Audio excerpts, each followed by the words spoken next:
Hello, welcome to GES Promotions Discussion Forum. In today's discussion, we will be looking at Thorndike's Law of Learning. Thorndike's Law of Learning. Now, lots of behaviorists, the behaviorist theorists, or the associationists, such as Skinner, Thorndike, Pavlov, and Watson,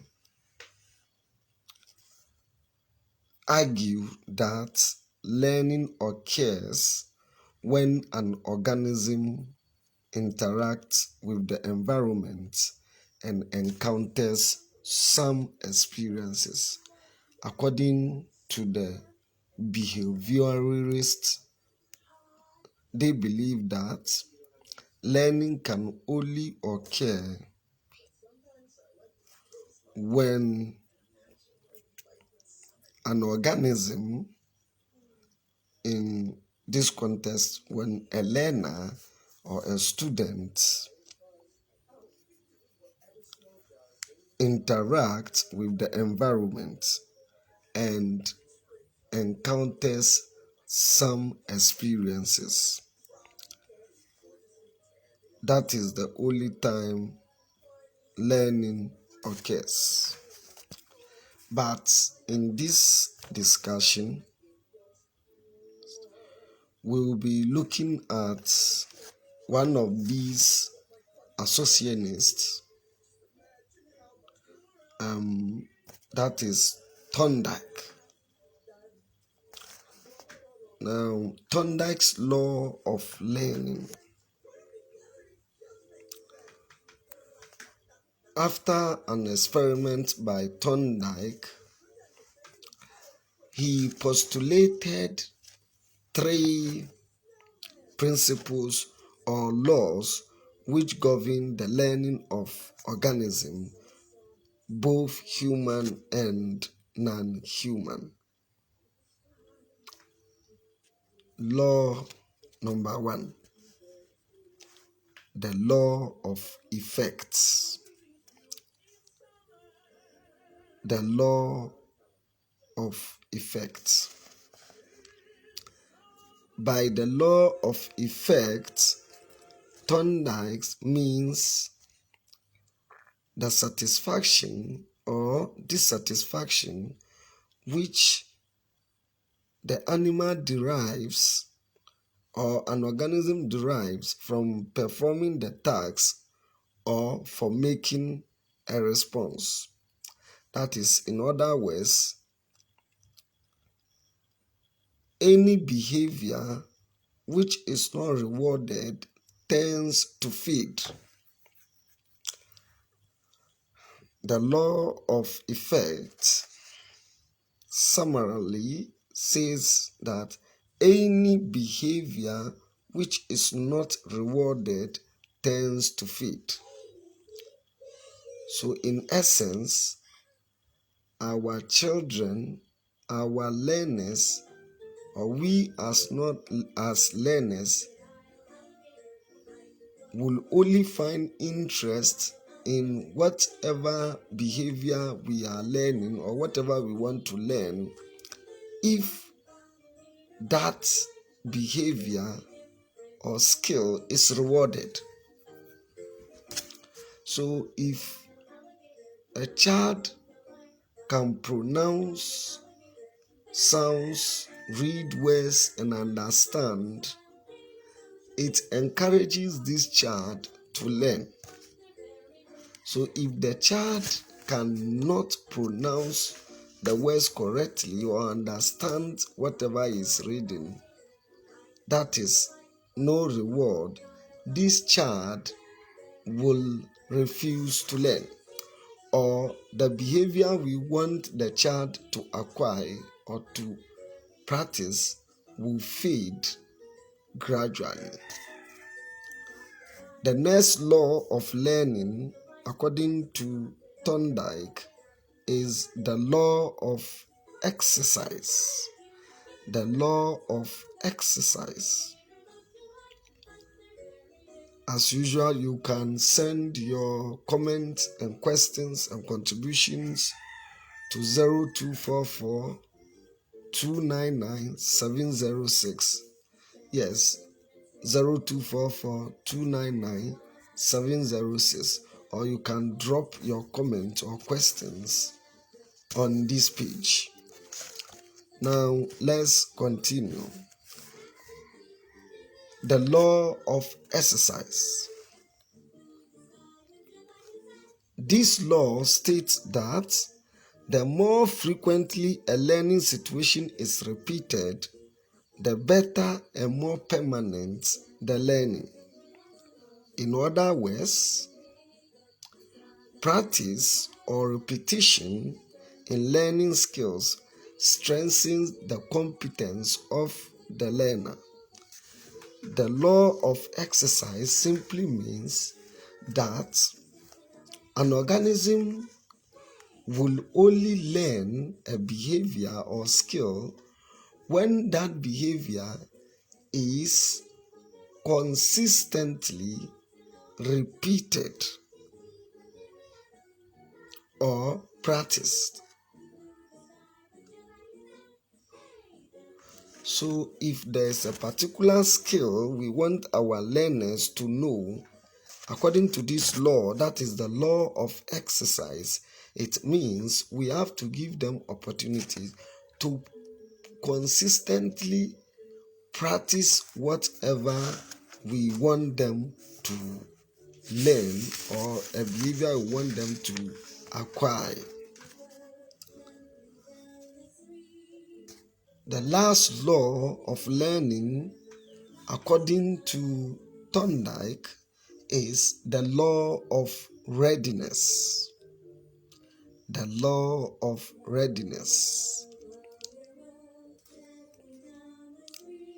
This law explains that an organism must be mentally set to perform the instrumental behavior.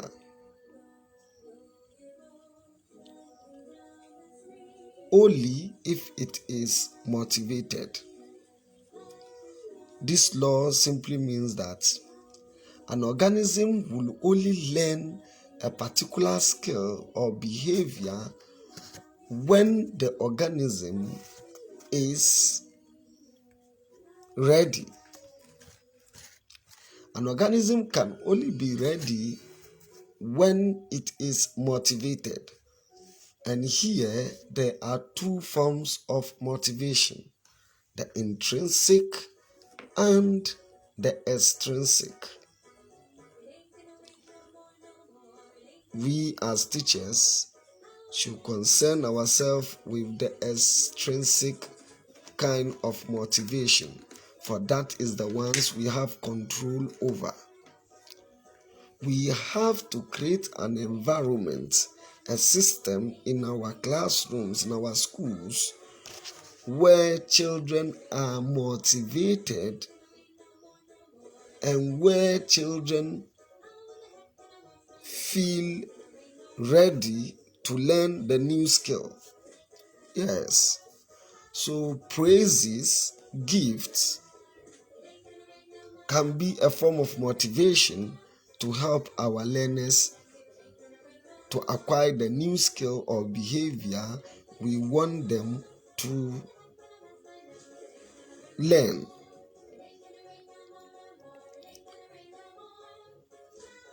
Yes.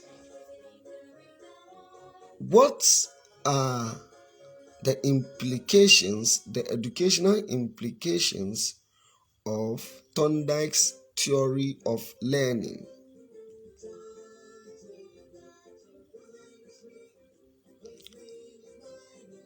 Good.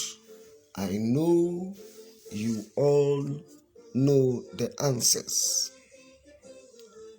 As usual, you can send your questions or contributions through WhatsApp, that is 0244 299 706, or just drop your comments below. What are the educational implications of Thorndike's theory of learning? 1. That effective learning depends on practice. Yes. So if you want children to learn the multiplication table, we want them to learn sounds of the letters of the alphabet, or whatever we want them to learn, we must provide the avenue or the environment for practice. The next implication of Thorndike's law of learning is teachers should provide reinforcement. Yes, teachers should provide reinforcement such as praises, good grades, or marks for correct responses by learners. So we should continuously and constantly praise good grades. We should praise children's work or the child's effort, give them good grades or marks when they give correct responses to whatever we want them to do.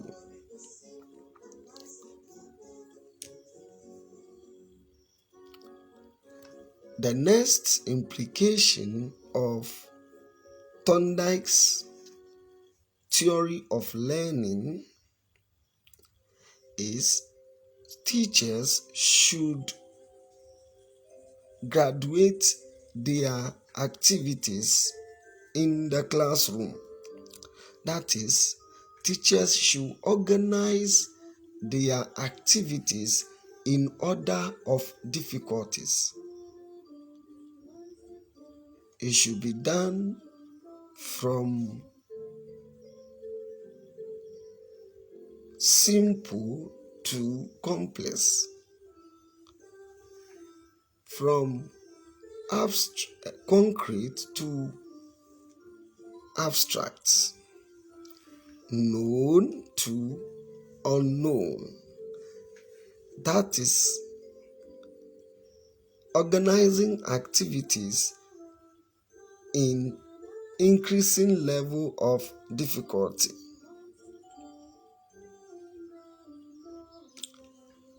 The next implication for the teacher is teachers must vary the learning materials to introduce and maintain novelty, and also to sustain the interest of the learners. Teachers should always vary the learning materials. This will maintain children's interest in the new skill or behavior or whatever we want them to learn.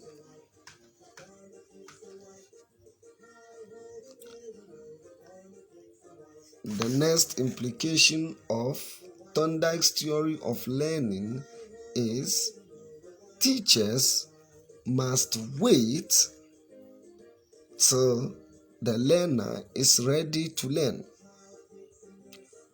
or teachers must make the environment learner-friendly and motivating one so that learners can learn the new skill. And the last implication for teachers and education as a whole is aptitude tests in various subjects should be conducted to determine the level of children's readiness.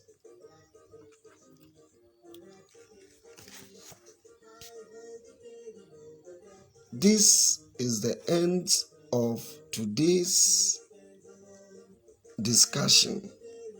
But to recap what we've done, we've looked at some associationist theories, and today we are discussing Thorndike. Examples of some associationists include Pavlov, Skinner, Thorndike, and Watson. We looked at Thorndike's theory of learning, and we said we have the law of effect, the law of exercise, the law of readiness.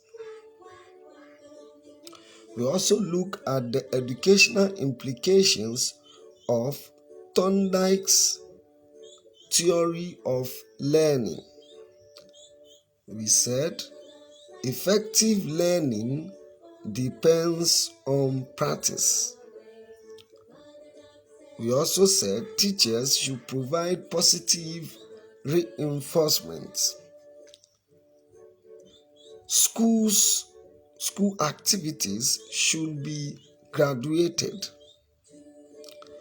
We also say teachers should vary the learning materials to introduce and maintain novelty in the classroom. The teacher must wait till the learner is ready to learn. And we said aptitude tests in various subjects can be conducted to determine the level of readiness of pupils. Thank you for listening and participating. You can drop your comments below or send your comment to via WhatsApp to 0244 299 706. Yes, 0244 299 706. Thank you.